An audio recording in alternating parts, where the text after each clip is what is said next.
first of all, I want to say one thing. Whenever you're doing a remodel, the key to getting all this work done is to go out of town and work and have your wife do it. So that's a pro tip number 37, is find something really important you need to do and then let your wife do all the hard work while you're actually trying to make some money. So anyway.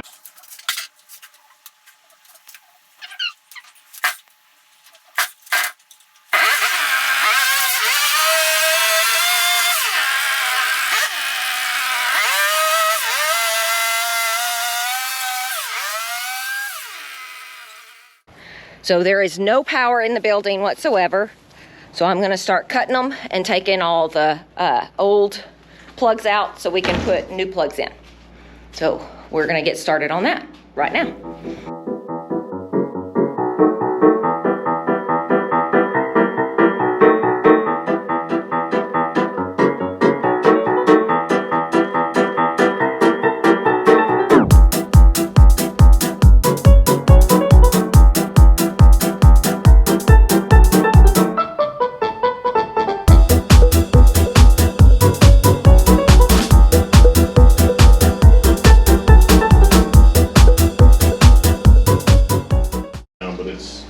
Pretty old.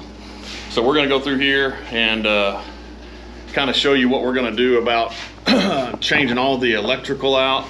It's got a lot of the old aluminum wire, a bunch of old rot. We're not going to spend a bunch of money or time on this building.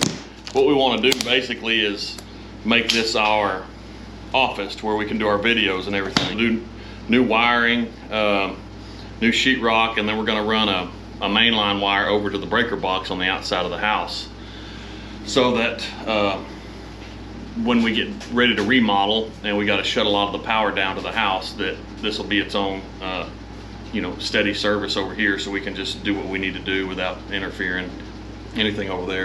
She went through here, jerked all the wires out that she could. We're going to replace all the receptacles and start running wire through most of all this.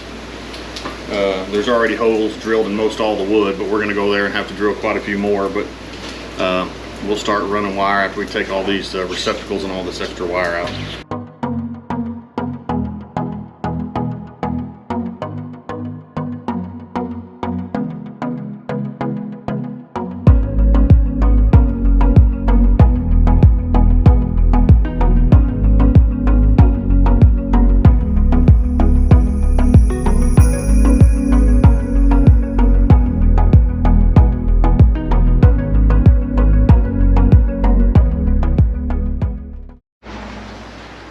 So, Jennifer was having some troubles and she got mad at me.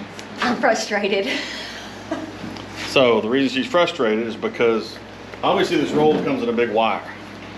You can't just unroll stuff that's in a roll without getting the coils out of it. So especially when you're pulling this wire, you need to try, you can't get it perfectly straight, right? But you need to make sure that you're not trying to pull those coils or it starts kinking in each one of these little holes. And then one or two holes isn't that bad, but if you're trying to go like around a corner like what we're trying to do here, you get 2 or 3 of those holes in and you can't get it around that corner. So always keep an eye on your coating of your wire.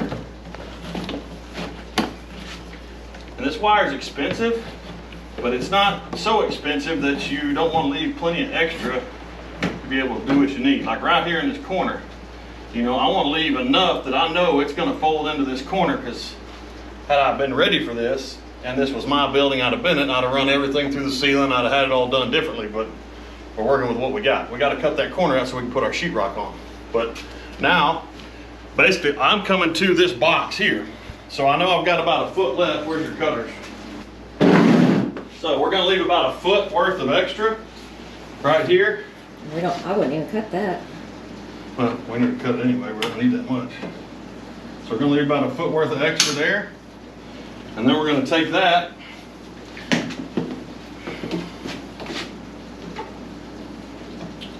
I don't know if that's going to be enough. I don't think that's going to be enough. So now we got about a foot worth of extra here, a put worth extra here. We know that short piece isn't gonna work, so I'm just gonna take that, cut it off.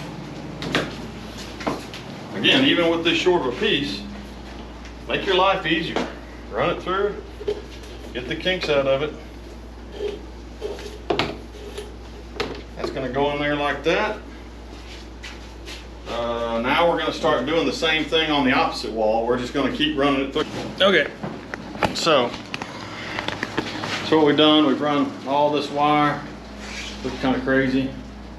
This is 12-3, which means there's 3 wires in there and the ground. Really should have used 12-2, but that's what I got. So we're not using that red wire for anything. It won't be going to anything. It won't be live. So basically, I've gone through here and gotten all these already pretty much kind of pre-stripped and ready to go. And I'm gonna go through here and start bending them and getting them ready for Jennifer to hook in and start wiring up these outlets. All right, Chris made fun of my little book earlier, but he asked me just to make sure that we were wiring everything right to go grab it. That's a lie. That is not a lie. And so we grabbed it and we were looking at this diagram because we were thinking we would do it the non-preferred method, but there's the preferred method. So what did we discover? You were wrong. I told you to buy that book a long time ago. You told me what? So, I guess since I'm not an electrician, don't take any of my advice as an electrician. I'm just going to show you what I'm doing. Here. Plugs kind of come standard like that, where power can come into it and power can go out of it, and you can keep wiring your outlets down the wall.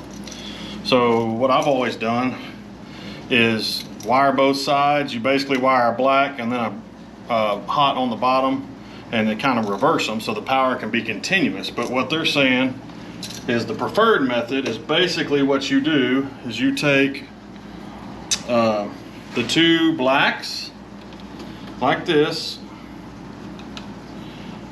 and you wire them together, and I'm going to tell you why they say it. It makes sense. I don't think it's really ever be an issue on what we're doing, but I guess maybe if you were doing a lot of it. Take the whites, do the same thing on those, and basically you're making a jumper wire to the plug. And the reason that you're doing that is that the power is not flowing through the plug on into continuous power. It's going from the wire, the power is dropping down from the wire, going to the plug and staying hot in the wire.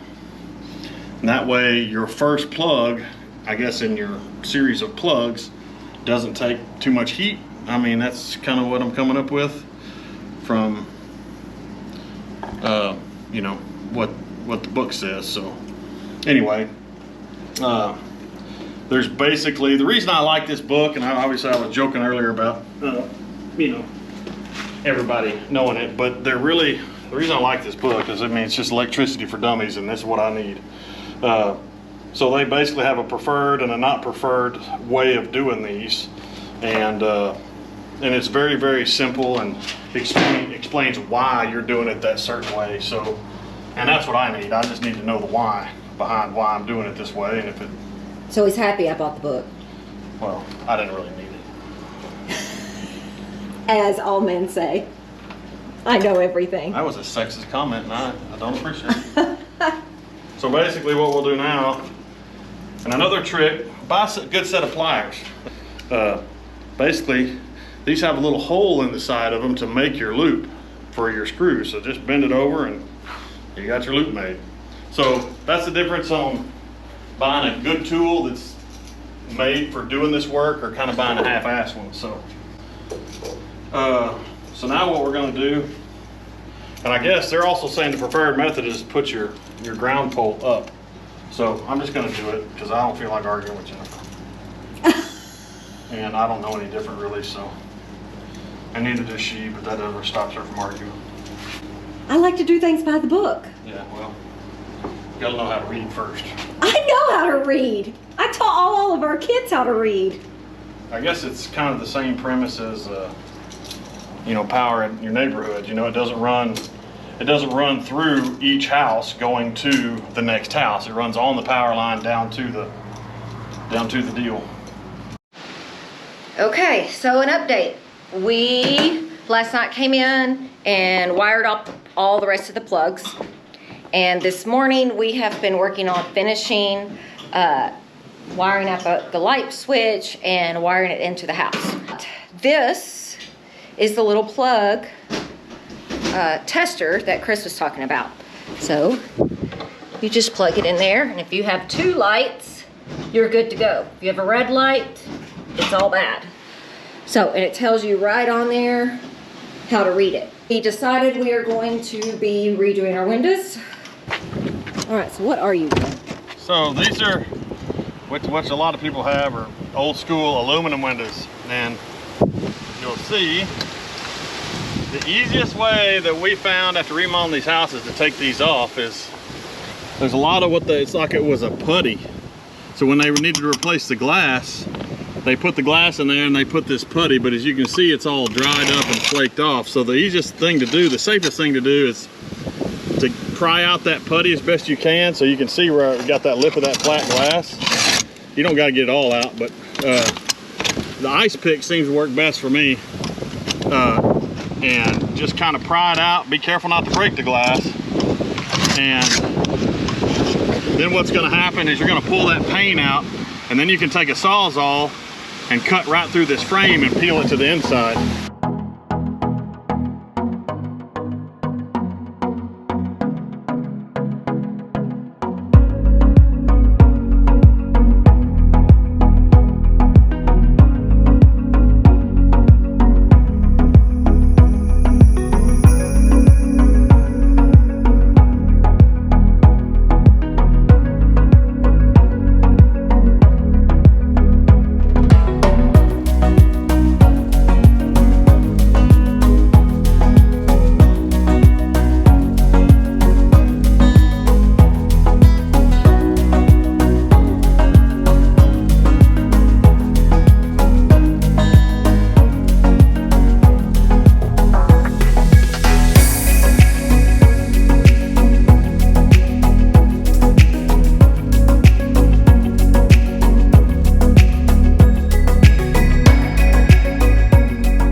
What's up, everybody?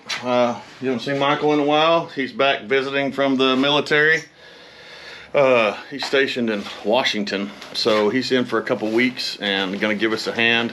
So what we're gonna do today is all of our light fixtures, we're gonna start getting those wired up and the boxes screwed into the ceiling joists. We're gonna have 6 of them in here. And then gonna start stuffing the walls with insulation. So we got everything wired up. Everything's hot and live, and so right now basically we're going to get ready to get all this insulation in, get the lights wired up, get them all marked where they're going to be, and then we're going to get a list of all our sheetrock and flooring and all the other things we're going to need to start doing it. So we'll put you guys on a little time lapse getting the insulation put in and all the other things, and go from there.